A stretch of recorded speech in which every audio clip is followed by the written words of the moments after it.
Knicks fans is on your block. Y'all know the Knicks run the city.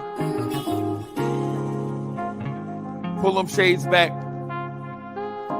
Look out your window. Look down there on the block. That's Knicks fans right there.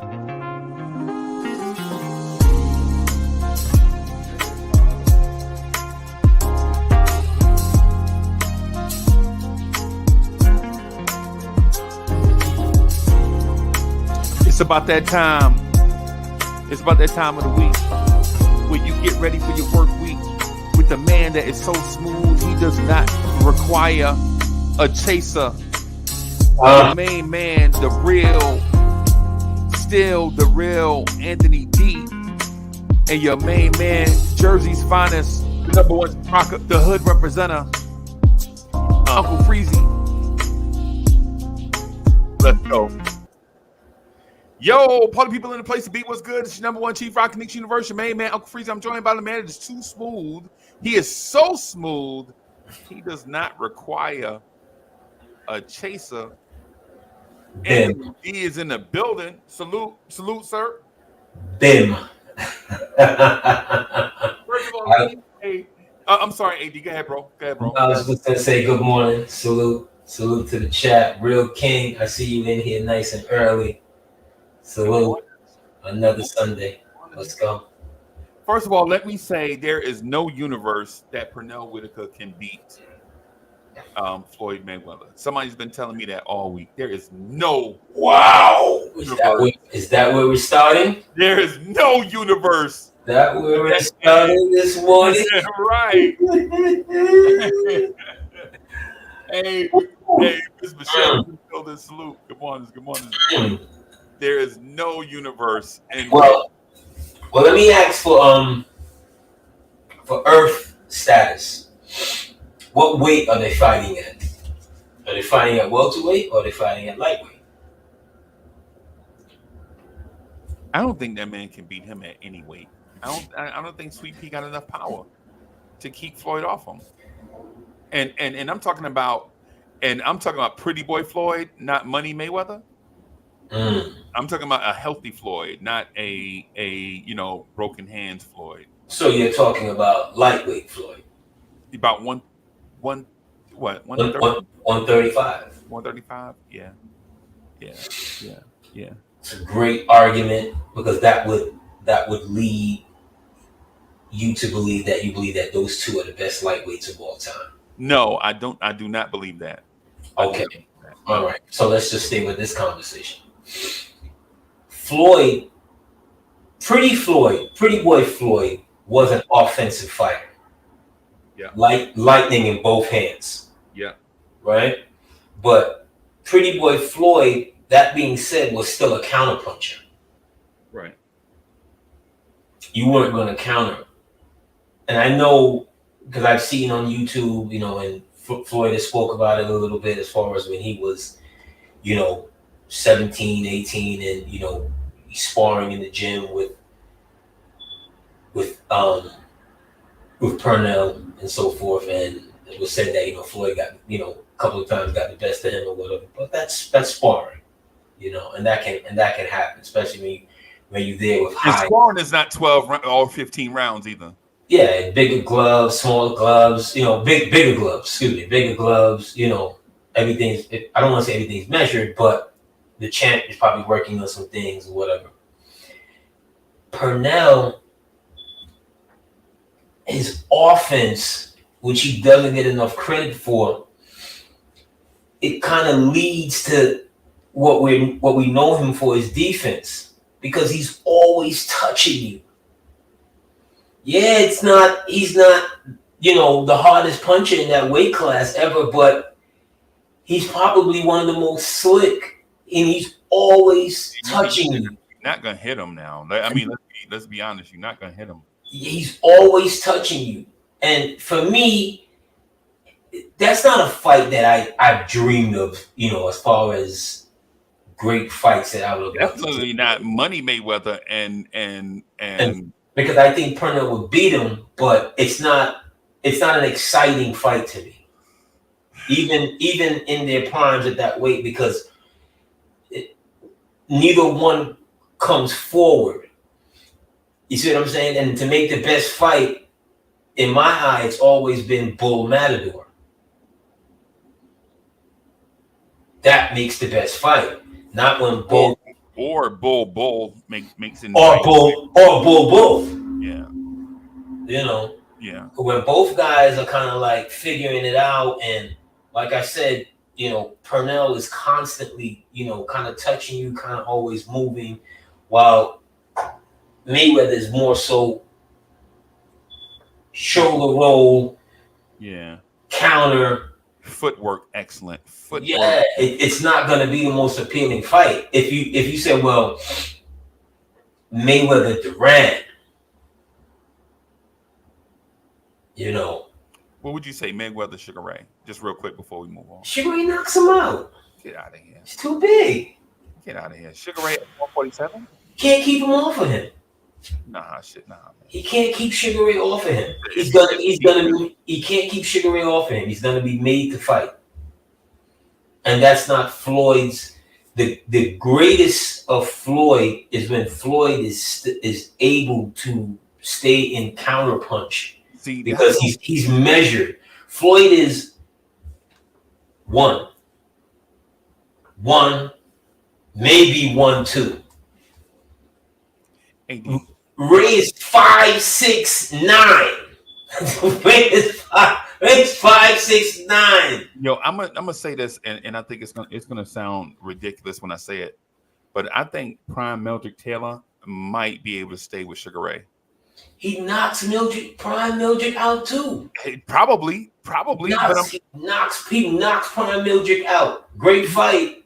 Because Meldrick Taylor is probably the greatest combination fighter that we've seen before Richard Steele stole his confidence and before he had all these concussions.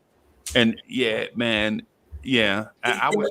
Ray's too big. Ray's 5'10". Yeah, Meldrick is 5'5.5". 5'6". No, Meldrick Taylor. Mayweather is 5. Mayweather is 5'7". Yeah. On a good day, I heard him say he's 5'8". Okay, I'm not gonna argue with the champ. Yeah. Ray's arms are bigger. He's for Meldrick Taylor 5'7". He's 5'7". That's what he's reported as 5'7". Yeah, that's what he's reported that. Yeah. I ain't gonna lie. I like the report. I love Meldrick, and you know, it was just one of those things for Meldrick that it makes a great history. It makes for great conversation, but it doesn't soothe the wounds of losing, which is his greatest fight. Never fought a better fight after that because he had never had another. He didn't have any more great fights in him. And so that's what I was going to say to you also, that Floyd being there's a difference in my mind of being unbeatable and being great, right? Like there were some greats that we saw that lost. Like Duran is an all-time great, but he lost several fights that you're like, yo, what are you doing? How do you not know Hearns is throwing his right hand right here? Is that not what you sparred against? Yeah, but he's not. If he didn't get caught in the second round with it, he'd have got caught probably later with it because Hearns is 6'2". I never understood why they wanted. And Duran at that point in time is a real blown up lightweight. Yeah, they put on. I mean, he was such a great fighter. He could go up and down, and because of his weight issues in between fights, because of chin and power. Because of chin and power. Dude, the man's nickname is Hands of Stone. Yeah. Nobody's ever had that nickname before. No. Or since. I But take that back. New York Jets receivers have that nickname. 3-6, baby. 3-6. We on the way. Let's go. Yeah, man. But he's too small. Yeah. He's 5'7".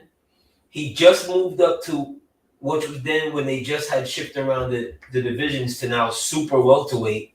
Yeah. So he's 155. He eventually gets to like 160 to fight Hagler. Yeah. You know. Yeah. Neither one of them should have been fighting at 160. So I think they both should have been at about. But that was a great. Hagler was the champ. Hagler was middleweight champion of the world in his prime. Yeah. That was a great. Hagler didn't even know that Duran wanted to fight him. They were at some function. Right. And Hagler's like, you know, I looked up to you. Da da da da. And some way, somehow, Duran turns to his man in Spanish and like, I kick your ass. Yeah.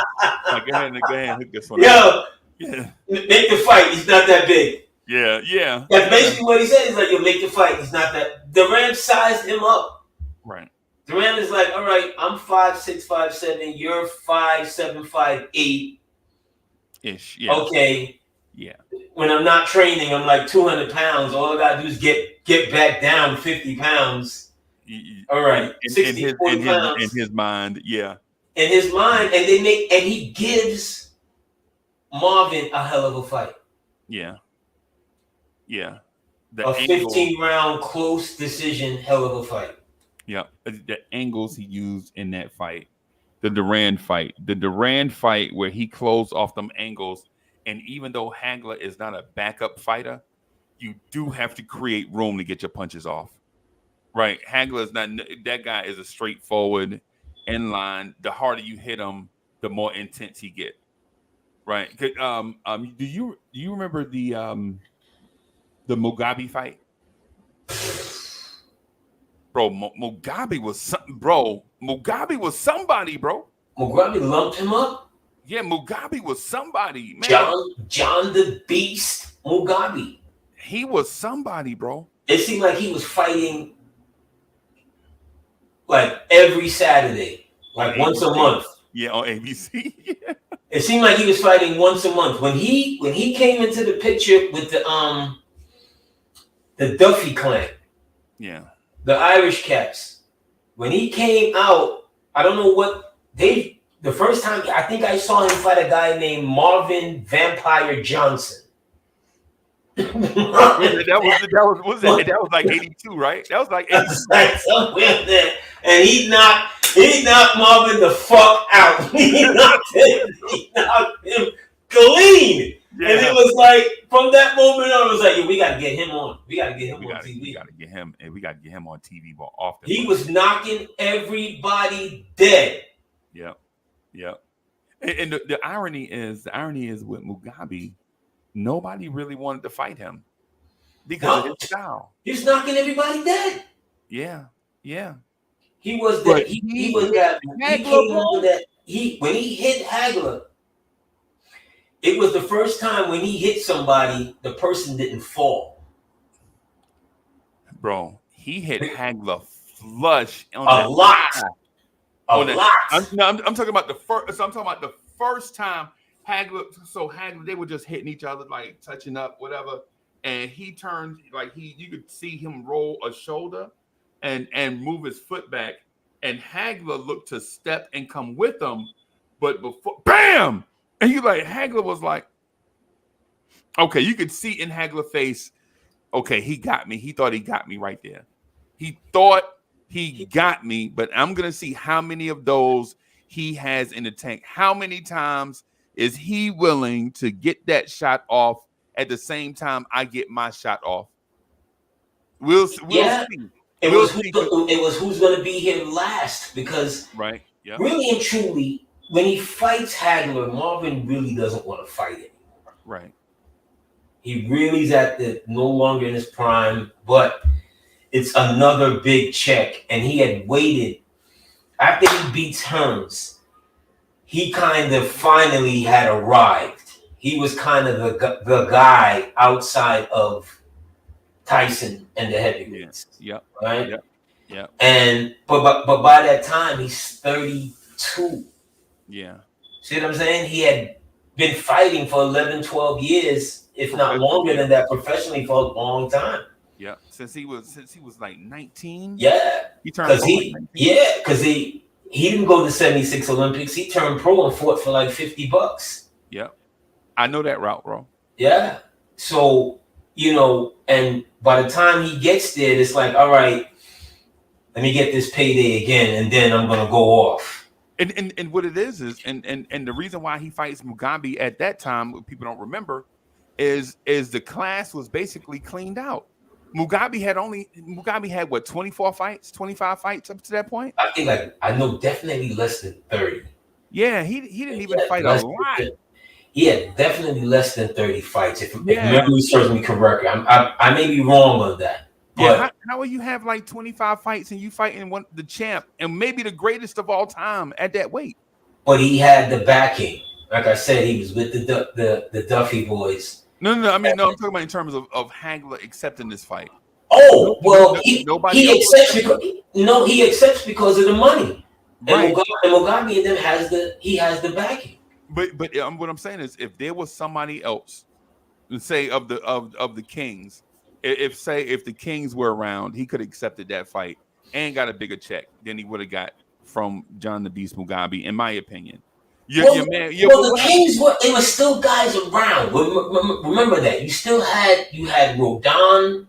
Juan Rodon was he was older than what's her name? No, but he was older than him. But as far as professionally, he had just started to come on the You had a lot of guys that were, as Hagler retires, he fights Mugabi. Leonard sees him as he retires, and Hearns is still around. Then all of a sudden, you start having guys like from out of the Bronx. What's my man? Oh my God! Oh, Iron Blade Barkley. Right. Is now on the rise. You had a lot of these guys. Frank Tate. Frank Tate wasn't ready either. Frank Tate had like 20 something fights. Yeah, but these are the guys that he's not gonna fight them. Like, he's not gonna fight. What's my dude who goes to jail for 20 years? Oh my God. His name will come. I could see him. His name will come to me. But there were a lot of these young middleweights on the rise that Hagler's like, I'm not gonna fight them. Right. You know what I mean? Like, I'm not gonna fight them. They're not impressive enough like Mugabi. Right? You see what I'm saying? It's like perfect storm, and then I could ride out. What happens is that Ray Leonard is in attendance of that fight. Yep. And Ray Leonard is like, I could beat him. Yep. I could beat him. I'm not gonna stand there with him all day, but I could beat him. And he doesn't ride off into the sunset, which is what he should have did, but he always hated Leonard professionally. Because of the routes they chose. Well, not just that, but they were at some point when Leonard hurts the eye and he's making the decision about whether he's gonna he had the original decision. In Maryland, where he's from, he has a big to-do ha-ha at a major forum, invites Marvin Hagler to be in attendance. Has Muhammad Ali in the ring. Howard Cosell is the MC. Everybody thinks that Leonard is going to say, I'm going to fight Marvin Hagler. Ray Leonard grabbed that microphone, Freezy, looked at Marvin Hagler in the crowd like he was about to propose a song to him, right? And goes, a fight with this man would be one of the greatest fights in history, but it's never going to happen. Thank you very much for coming out. Yeah, I remember that. Yeah. He the king of mind games, bro. He was the king of mind games, bro. Yeah, he was the king of mind games. They all in tuxedos. Yeah, he was the king of mind games, bro. This man got everybody packed house for 10 seconds. Yeah. Good night, and then Howard Cosell grabs the mic. Oh, well, ladies and gentlemen, that's the decision. Ray is retiring. Yeah.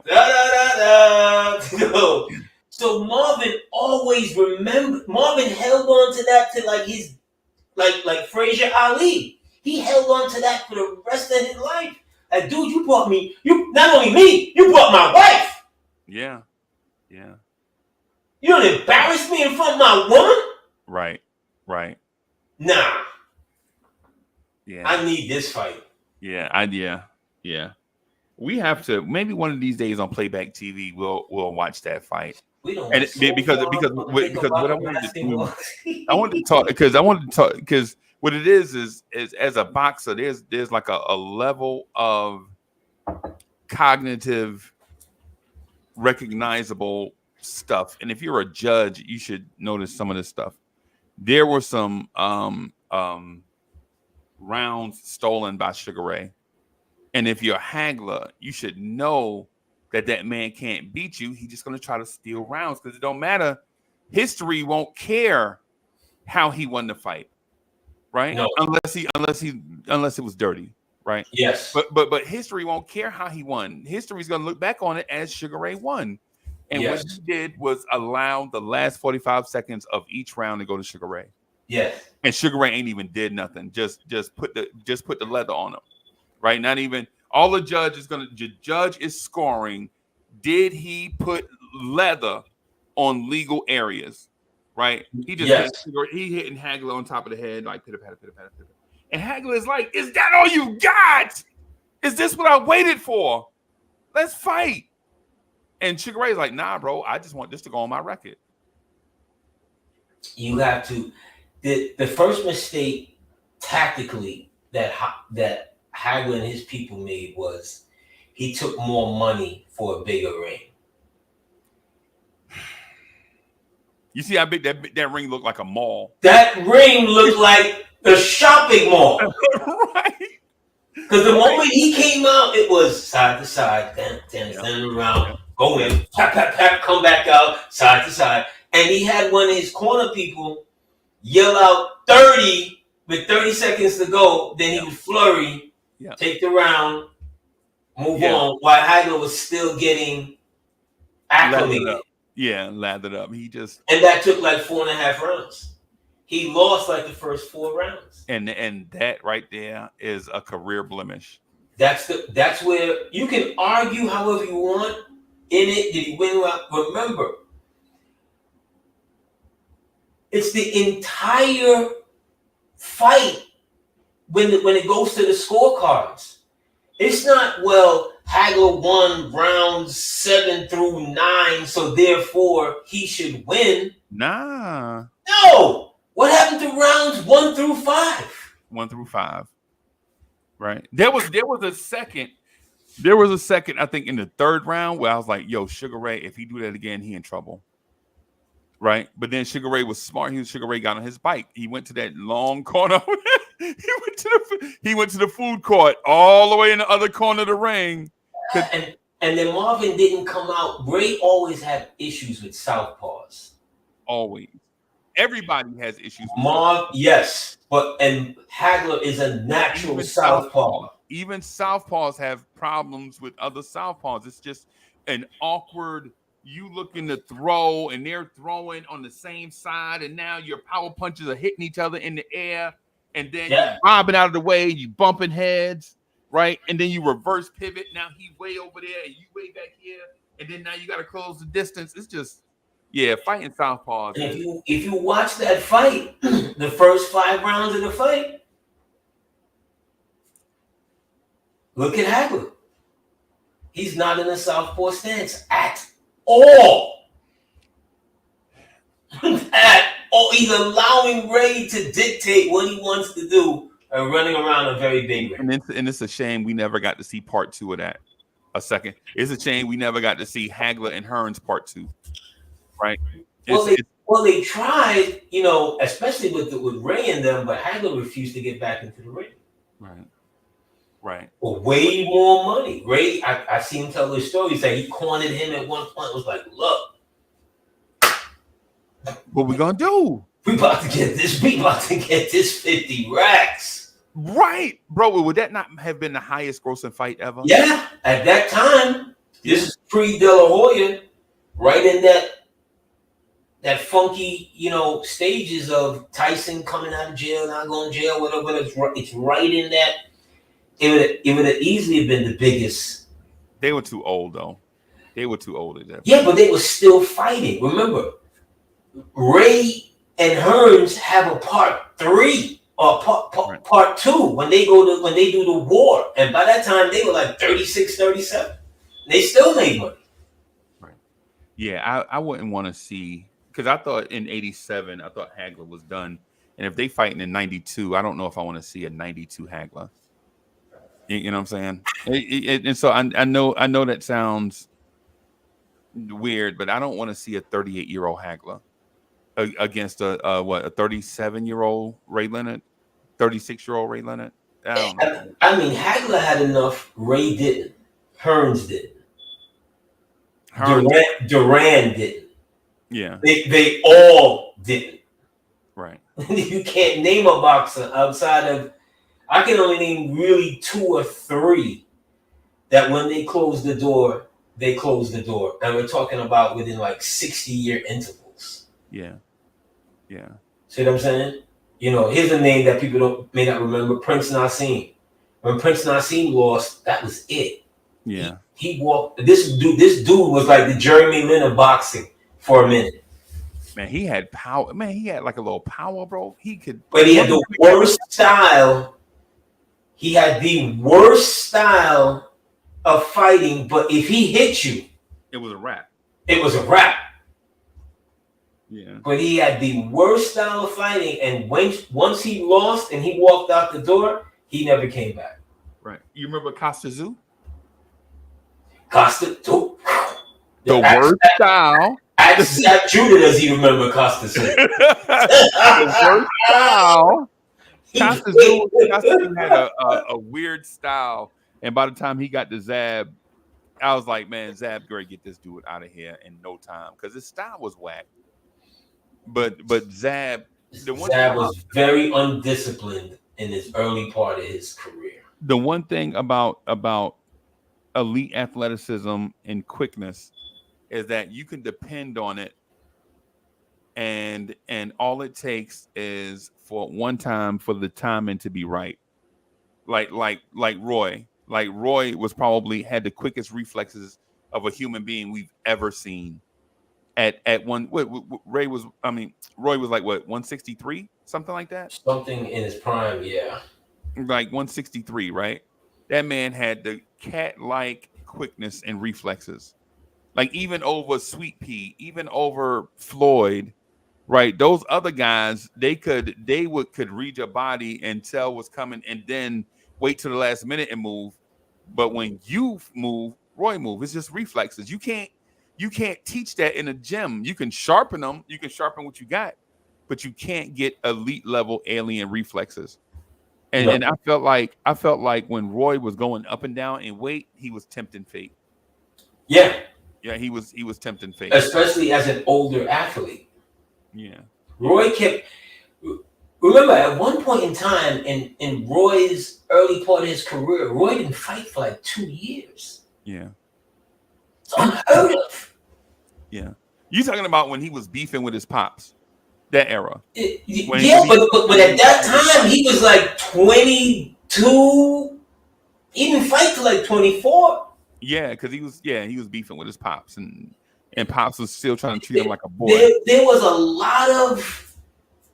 It took a minute to really get it, because when Roy leaves Seoul, it was believed that he was going to sign with Sugar Ray Leonard and Mike Trainer. Right. Right. It seemed like everything, they had been paying attention to him, and then all of a sudden, when he left Seoul, a couple of months later, whatever, that's not what's going down. They're going to do something else. Right. His father. Right. They're going to do, and him and his dad, they have like this not the best relationship, which culminates with Roy's dog must have bit his little sister, and the dad goes over there and kills the dog. Yeah. And Roy was like, the next time, you better be ready to whatever. Yeah. But this is in a period where Roy's a tremendous talent. But I've always said this. There was a whole international European side of middleweights and light heavies and 168s that Roy never fought for whatever reason. Yeah. There were a lot of guys. I mean, he has a long career and a record and did a lot of great things. But You know what? in those prime years, there were a lot of those guys that they did not match him with. AD, but to his credit, there was a stretch. There was a stretch where once they got the belt, they wasn't trying to fight us either. Right? And the same thing happened. The same thing that goes on now. Like if they get a belt, bro, they not trying to just did you see how long it took Fury in them to fight Wilder? Did you see how long that took? Yeah, but here's the thing though. Why did Anthony Joshua never fight Deontay Wilder? That's the politics of the game. But right. I'm not saying it's not the politics of the game for Roy. Like I said, for whatever reason, they never made those fights. But those guys are not seen outside of Kiyosaki. None of those guys are seen. Joe Calzaghe. Yeah, Joe Calzaghe. Outside of him, none of those guys are thought of as all-time greats. They were just good in their periods. Yeah, they were just good. And credit to them for being good, bro.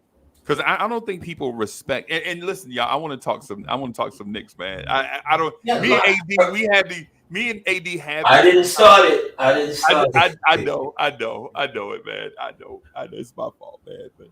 But to just real quick, AD, being a boxer, bro, it's like when you first walk in a gym, you have this thing of, what am I really doing here? And you see all these guys, the first thing in your mind, what am I really doing here? And I want to be the greatest ever at the same time. That's your thought. It's not like basketball or whatever, where you just want to prove to everybody that you can play and that you're good, right? And boxing, you like, am I really in the right place?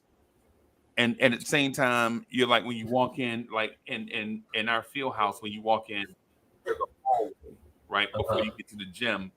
And it's like all the greats, like all those great posters, like when you see the Sugar Ray Robinson up here like this, and you got Ali with his hands raised, and you got a bunch of no names, maybe a local guy or whatever, and you walk past them to go take your shower and get ready for boxing practice. Mm-hmm. And when you make that walk, you like, dang, man, maybe they'll have my picture up here one day. You know what I'm saying? And to maybe, you know what I'm saying, maybe they'll have me up here one day. And they'll have like local guys, like they'll have like Anthony D up there from 1991 to 2003 or something like that up there on the wall where you know what I'm saying? And you're like, yeah, man, I know these were the killer years. like I know Mr. Anthony about such and such. You know what I'm saying? And so it's one of those things like that when you're a boxer. So some of the dudes that come in that gym, the first time they see blood of theirs or somebody else's, they go become an insurance agent. Because it's not natural to get punched in the face. Yeah, or the way that you train, the elite shape you have to be in. You're like, yo, I just want to throw punches, bro. I mean, you got me working out for the army. I just want to throw punches, and dudes just leave because they don't have the discipline. Remember that scene in Rocky 3, which is my favorite Rocky, the Clubber Lang, when Apollo picks him up and Apollo takes him back to his gym where they come from. Yeah. And when they walk in, and Apollo's like, you see that look in their eye, Brock? When we trained, I trained as hard as possible. Yeah. But I didn't have that look. We got to get that look back for you. I the Tiger Rock. And that was the theme throughout the movie. I the Tiger. I the Tiger Rock. Yeah. By the way, that record is sung by his brother, Frank Stallone. I used to love, dude. I love rising up. Yeah. Back on the street. Yeah. What? Yeah. I saw that man do that song on. Remember this TV show called Solid Gold? Yeah, I remember. that man did. That Marilyn man McCoo, I see. Yes, when Marilyn McCoo was the host. Yeah, I see Marilyn McCoo. On Solid Gold. What? Bro, that song still get me. Yo, that song still get me fired up. You know, I'm in sales, right? So for those that don't know, so I'm in sales, right? So every now and then you get a bunch of no's, and you like, man, I should just go get me a real job. I should just go drive a forklift or something. This is what you're thinking, right? Because you get like a bunch of no's, and then you find it on your phone. You find the song in your phone that gets you fired up. For me, it's a song called "Lose Yourself" by Eminem. The song "Lose Yourself" when he like, you know, the little thing when he get fired up about this thing he passionate about and this thing that he want to do. But when they played that movie Eye of the Tiger in that movie, bro, I just dropped straight to the floor and started doing push-ups, bro. I was like 16 years old. 16 years old to do yeah, rock. That is I love that's the movie. That really, for those who remember, when they found Mr. T was in these things called tough man competitions. Yeah. Right? Yeah. And I don't know the casting, how they found him, but he was absolutely spot on, perfect villain. Yeah, he was Ali bodyguard. He was one of he was everything. Bodyguard, this, that. He was a character that once you saw him, you knew he was. It was on screen. It was you couldn't fake that passion. Right. You couldn't fake the moment when they're giving the statue to Rocky, and he comes out there, you know, kind of like the anti-Ali. Cause that's something Ali would have done back in his day. You know, show up at somebody's gym and all of that. Yeah. And you know, causing a commotion, but in a friendly, you know, kind of way. Right. Mr. T's coming there insulting the man's woman. Yeah. I bet. Shut up, old man. Shut up, old man. Yeah, I bet you lay there at night dreaming for a real man. Yo, Rocky lost it. Yeah, you remember when he was talking? You remember when Clubber Lang was talking to Mick? Shut up, old man. Shut up, old man. It was him he killed Mick. He's the one who pushed Mick in the. Yeah, he pushed Mick in the stairwell and shit. He killed Mick. Yeah. He was perfect for that role. Bro, yeah, he was absolutely perfect. He kind of reminded me in the new Creed, the bad guy in the new Creed kind of reminded me a bit of the effect that when Clubber, back in '83, when Clubber came in there. Because that's also one of the first times we saw Hulk Hogan. Yeah. He was Thunderlips. Cats out the ring. Yeah, he was like, what's going on? All my love slaves out there. and so it's called Mr. T and Hulk Hogan ascend to stardom after that, right then. A couple months later, Hulk Hogan is the biggest thing in the world. In the world, bro. Biggest thing in the world. A couple months later, wrestling was you couldn't tell nobody that I knew anything about wrestling. Yeah. But whether it was real or not, it was some of the most entertaining shit that you could watch. Yep. That had an outcome. Right. And depending on the outcome will lead you to come back the following week. Every week it was something, bro. It was entertaining. And I didn't know they had script writers. Bro, but come on, bro. You talking about, man, that was bizarre. But AD, let me ask you this. I'm gonna just shift just a little bit. Yes, man. I mean, the fans in here, like, yo, it's like, damn, guys, we ain't talk Knick basketball. This is our conversation. This is the conversation all the time. Because AD, real quick, I'm gonna stay on topic, right? I'm gonna introduce a topic and stay on it, but I just wanted to just share this with you. Last night on Vibes and Stuff, we were talking about Sade versus Anita Baker, right? Sade versus Anita Baker, and why it's not even close. For all you Sade fans out there, for all 7 of y'all that love Sade over everything. Oh, stop it. You are so disrespectful. You're so disrespectful, and that's no. I'm not on the side of saying that anybody's better than Anita Baker. That's just my heartstring right there. I saw her in 1996 at Radio City Music Hall, and all she had was to do was go like this. I would have followed her the rest of my life. Yeah. All she had to do was go. I would have just like that. Her. Just like that. I would have been a believer. I've been right there, whatever. Waiting on her 4 hours late for her show. I'd have right there in the rain. Right there in the rain. Yep, waiting 4 hours for her to come out and do her 2 songs so she can. Yep. Love that woman. Yep. Love that woman, but I love Sade as well. But they're not in the same. It's no disrespect to want to believe and like Sade over Anita Baker. It's no disrespect because Sade has had monster records out the gate. Like you come out the gate and you drop Sweetest Taboo, and then people are like, what is this? Because nobody sounded like that at that time.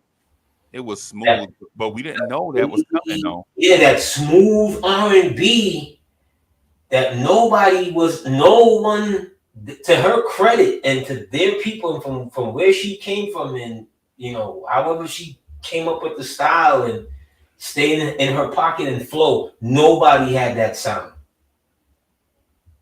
back then when she came out with the whole. Outside of the only person that I can remember that was really using that saxophone was kind of like the code was George Michael with Careless Whisper. Yeah. Right? With that smooth it kind of brought in that kind of made you fell back in love with the sax kind of sort of, and then after that, Cherish the Day. Yeah. Right. Yeah, it was we can't think of a term for it. People call it jazzy, but it wasn't. Jazz don't necessarily sound like that. Jazz has an impromptu element of it, but Sade was more rhythmic. They the opposite. Sade was more rhythmic. Like the first time I heard Smooth Operator, I was like, you can't think about trying to play a record like Cherish the Day today. An artist trying to make that record with that kind of long freaking intro. Yeah. They never let it film them. No. What? What's this? You'll never. We did this is Shaft 1975. We ain't got time. We got Papa the Rolling Stone. All this instruments. Yeah, cut that. Get the best 2.5 minutes out of it. Right. That's it. Right. Yeah, man. So, but AD, you missed that conversation. You'd have been perfect for it, bro. And we rocked for like 3 hours. But those two artists, man. That's I saw Sade when Sade came back. This is like now 15 years ago or close to it in Jersey. I think it was at NJ Pack, and this woman. John Legend opened up for her, right? Wow. This woman came up out the stage and she had on this red fitting form that just had covered everything she had, right? In the best way. Right. Flattened the place, Freezy. Bro, yeah. Just flattened the place. And she said something at that time. She said, people always ask me, how come I don't make more music? She said, I have to live life first to be able to make the music that I know how to make for the people. Right. If I was just making music or whatever, I would never really experience anything. It wouldn't come out. She didn't say organically, but that was the main she was getting that. Right. Yeah, it was like, I gotta go do some things first, because she then did like a whole, like her background was like what was going on for like 10 years of why she was gone. So the children and the this and the moving and the house and the that was kind of the incredible show. Yeah, she all right. Incredible performer. I don't want to talk about Sade no more. She ain't better than Anita Baker, bro. I just can't, bro. I just can't. And that's me in a selfish. But AD, listen. Let me say this. Let me say this. Have you ever been in a situation where you saw multiple great things as individual pieces, and you were like, "Oh my gosh, that individual piece over there, and that individual piece over there, and that individual piece over there." Like when you say, you like, "Yo, oh my goodness." And then out of the blue, you see like the individual pieces come together, and you're like, "Yo, this is the most incredible shit I've ever seen." That's what I feel. That's how I feel about the Knicks right now. Right? Yeah. So I saw OG Anunoby for years in Toronto, and I'm like, "Dang, I wish the Knicks could get him." And I saw Mikal Bridges in Phoenix and in Brooklyn, and I was like, "Man, I wish we could get him." And then you see Josh Hart in the place, and you're like, "Yeah, that's a nice little player." And you see Jalen Brunson, the little engine that could, in Dallas, and you're like, "Yeah, that's a nice little piece." And you see Cat, the number one pick, reputation and a lot of people. He's not. He's like the Larry Holmes of boxing. All that talent, and people always find a way to either omit or disrespect him. That's a good comparison. Right. And then, but then he just hasn't won the championship yet. Yeah, not yet. He hadn't had a chance yet either. He hadn't had a chance, and so, but when you brought, I saw them against the Pistons, and I know it's the Pistons, but this is the same Pistons that took the Celtics down to the wire. It's the same Pistons that play everybody tough, right? I saw them Saturday morning. I know the game was Friday night, right? I missed out. I got off late, man. By the time I got off, the game was over. I rewatched it Saturday morning while I was talking to IKBM Dre. And when I saw the game, bro, I saw some things in that game, AD, where I'm like, "Yo, give this team some time. Give this team some time, and it's gonna be like Voltron." Is the only term that I can reasonably say that makes sense. When all these great individual parts come together, it's like a peanut butter cup. It's like a Reese cup, peanut butter and chocolate. Or it's like that dinner that you ask for when your dinner is perfect, man. All the individual parts and ingredients, you bring it together, and all of a sudden it's fantastic. Now, I do know that it was only the Pistons, right? So I'm not saying that we played a team, we blew them off their own floor when they felt like they could compete, right? But AD, I saw some parts of this team. I don't know if Knicks fans, I don't know if most Knicks fans have ever seen anything like this. And I don't think they'll ever see anything like this again, where a bunch of guys sacrifice money and roll to come together to win a championship. Well, I mean, it's since we're in November and we're close to it now, they remind me of like a Thanksgiving meal. You don't know where to start from. You're looking at the cranberry sauce, that looks pretty good. You're looking at the greens, that looks pretty good. Yeah.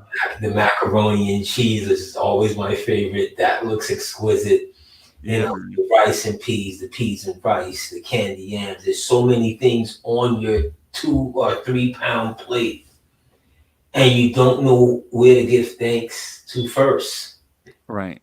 Thank you for these yams. Thank you for all of this. Yeah. You know what I mean? Thank you for the buttermilk biscuits. Thank you for, the hand that prepared this, because everything is so good, and that's where they are right now. And we're just 6 games, 5 games. Right.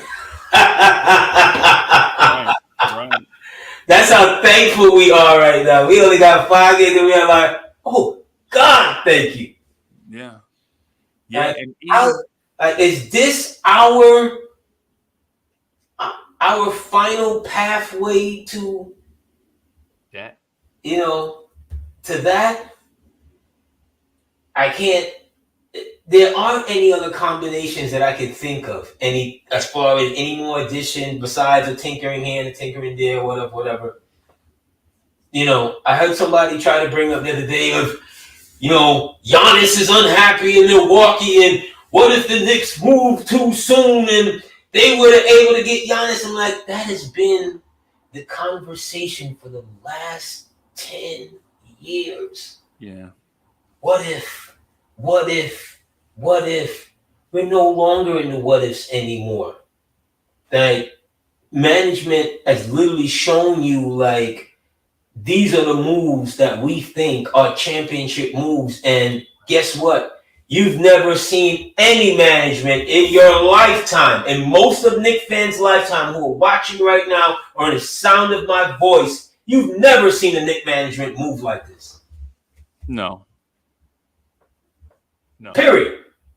On the eve of the season, to not only obtain one of the best players at his position, one of the best players in the league, but you also traded one of the best players at his position, one of the best players in the league. Right. Right. You've never seen a management had that kind of gumption to be like, okay, here it is right now. And this is from a man that's had, I'm documented. Early on, first couple of years of this, I didn't understand. I didn't see the vision. It didn't seem like there was a clear vision. Right. It seemed like, to me at least, it seemed like, you know what? Because, let me stop right there for a second to slide this way. Remember, for a very, very, very, very, very long time, Donovan Mitchell was the target. Yep. That seemed like so long ago. Yep. And far away. Okay? I was disappointed. A whole lot of Knick Nation was disappointed. Do we care today? No. Because that's what a good management team does. You pivot. Right. And while you're pivoting, the house is not being destroyed. Right. The foundation hasn't been removed. So, yeah, this is like Thanksgiving. I don't know where to start. I don't know who to thank first. I don't know which part of the meal to eat first. Right. I know it's a good meal, though. And I don't care if it was Detroit.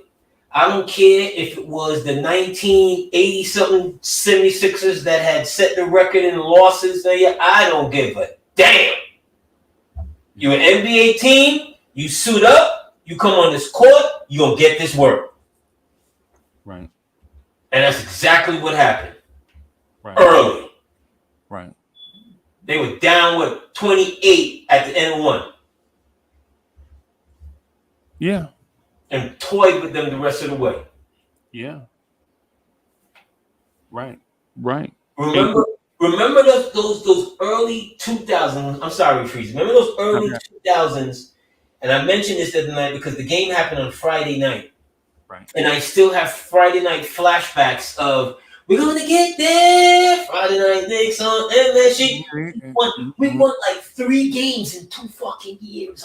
Yeah, with that song playing. With that song playing. Oh, my God. It reverberates in the back of my head. There were nights on Fridays, Freezy. I'd be out on a date, be out with my woman or whatever. I would purposely be like, hey, you got to place us close to where the TVs are. Right. Yeah. We're talking about years on a Friday night, no win. Right. Right. In between the Steve Francis shot that Friday night when he jumped in Maryland, when he jumped up on the scorer's table with 7 games to go before the playoffs, the Knicks go 1-6 down the stretch and miss the playoffs. Yep. Yeah. I knew that was coming. Heartache and pain. I knew that was coming, bro. Crazy. Like, can you imagine you out with people and you are literally positioning yourself to watch this pain and agony and struggle? on a years. On a Friday night. And they came up with that stupid ass song that they can't seem to let go. That's when it started from, like 20 years ago. Yeah. Yeah. So am I thankful? You better believe it. Bro, the thing I'm thankful for about this team is this. And yo, $7,000. I saw the $7,000 comment. I was gonna get to it. I agree with $7,000 about the point guard situation, but not in the same way. Do you really believe in Garland over Brunson? No. Again, you gotta no, hit me out on it. So I'm talking about what he wrote. No. That's why I put the disclaimer out there. I believe but in a different way. Remember, I said in a different way. Oh, okay. So I feel like our point guard has to be more of a get others involved first and get yours as you go along. Right, type of situation. You can still get your 25 or 30, but you don't have to just be searching for it all night long. Like everybody else will eat after I'm done eating type thing, right? Like it just goes to show you, like the game Friday, if you incorporate everybody can contribute, and then it'll make it easier for you to get your 25 or 30. Yeah, right? But they've already had, I think, 2 games of at least 30 assists. Right. They had that 10 times all season last year. So that means that they're sharing the ball. You know, like the ball, and not only are they sharing the ball, they got shot makers. Because you can pass the ball all day around the goddamn perimeter, and no one can make a shot. Right. They got shot makers. Right. So I want to go into this young, I don't know what this person is, whatever. This Garland and he can't even spell Brunson's name correctly. Brunson. Now, you can't be talking about my man JB. You putting Garland and JB in the same universe? No. Nah, but AD, that's not what I'm doing. What I'm saying is I agree with the base premise. All the other comments are that person's opinion. Right. What I'm saying is I think on a championship level, I think we may have to respect that OG Anunoby does have some offense, that Mikal Bridges does have some offense, that Josh Hart can be a conduit, that Cat is a very versatile offensive weapon. And so, but instead of saying, hey, take these shots I want you to have, I'm saying move that ball around in the offense and let the offense flow organically is what I'm getting at. As opposed to, hey, take these shots that I don't want. Well, your matchups, and I get it, Freezy, but sometimes, Freezy, remember, your matchups are going to dictate where the offense may go in any particular position. Right. A play could break. You understand what I'm saying? You may pass the ball. You know what I'm talking about. Without me going into all of that. Right. And he's there to do what? To make a definitive decision. And if the definitive decision is for me to take this shot, curl around, because that guy might not be open, whatever, then I'm not mad at him for it. Because today's game is so guard driven, Freezy. It is not wing. Yeah, Boston is the outlier. Today's game is not, the wings are not the 99 out. The wings are not, it's from the guards. Very dominant. Right. So I don't see. Okay. I mean, here's why I'm gonna say I think that's false, right? Because the last 4 teams that played in the NBA Finals, only one of them was guard centric. And if you consider Luka a point forward instead of a point guard, then none of those teams were guard centric, right? You're talking about Denver, who had their best player is their center. You're talking about the Celtics, whose best players are their wing tandem. You're talking about Dallas, whose wing tandem was, Dallas, whose best players are their 2 guards, Luka and Kyrie. And then you're talking about the Miami Heat, who you can't even name the guards that played in the finals against Denver when they lost to Denver in the finals. You don't even remember who their guards were. It was Jimmy Butler and the Pips.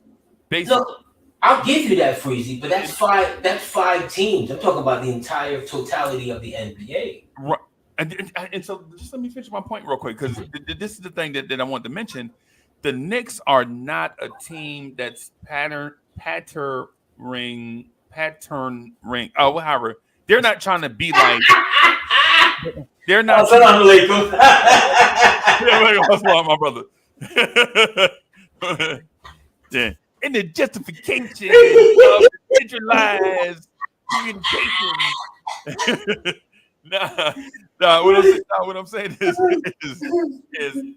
the Knicks aren't trying to be the Golden State Warriors of 7 or 8 years ago, right? The Knicks are patterning themselves after Denver, and that's what it looks like on the surface, right? What it looks like on the surface is guard and center, and a bunch of, for instance, Josh Hart is our Bruce Brown for when Denver won the championship 2 years ago, right? The 6'4", 6'5", do it all, whatever conduit piece doesn't seem important, but very important, right? And so when you look at the Knicks, don't look at the Knicks, and I'm saying just to the crowd, not to just to AD, but when you look at the Knicks, don't just look at the Knicks as Jalen Brunson and them dudes, right? We have to look at man. We have 7 really, really good players that can thrive if they're allowed to thrive. And if one man dominates the basketball and the 6 other dudes are just there doing background, when your team loses, we're going to point at the 6 dudes like they didn't do anything. But the point is, they were not allowed to do anything, right? You have to weaponize all of your weapons. You have to queue them up. You have to have them charged up. You can't go. I think there was a night, I think it was against Cleveland, where Mikal Bridges was cooking, right? And then you bring JB back in the game, and Mikal Bridges stopped shooting. He don't get the ball no more.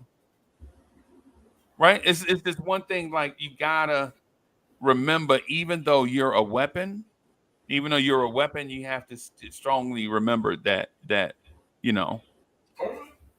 But I gotta run, Freezy. We gotta leave it right there. Yeah, I gotta get out of here too. I'm gonna go get me something to eat, bro. You want something? I'm gonna go get a Mediterranean salad. You want something? I'm gonna take a Mediterranean salad as well. Absolutely. With that house sauce, whatever that house sauce is busting. Fire. When you want to do the Hagler Sugar Ray fight? I got time later. If you wanna pop on later, you know. Later today, okay. Yeah, all right. I got time later. If the Bears lose, bro, I'm gonna be. Well, when? Because shout out to Mr. Daniels. Anyway, thank you very much for joining us. We don't know where this journey started, but we know where it ended with you guys again. Thanks. Look for me and Uncle Freezy in the whirlwind. Coffee. Peace, y'all. Yeah. Look out your window.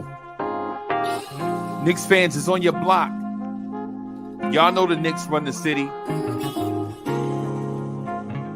Pull them shades back. Look out your window. Look down there on the block. That's Knicks fans right there.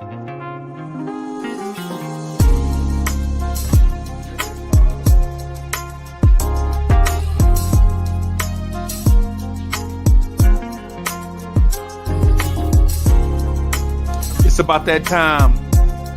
It's about that time of the week where you get ready for your work week with the man that is so smooth he does not require a chaser. Your main man, the real Anthony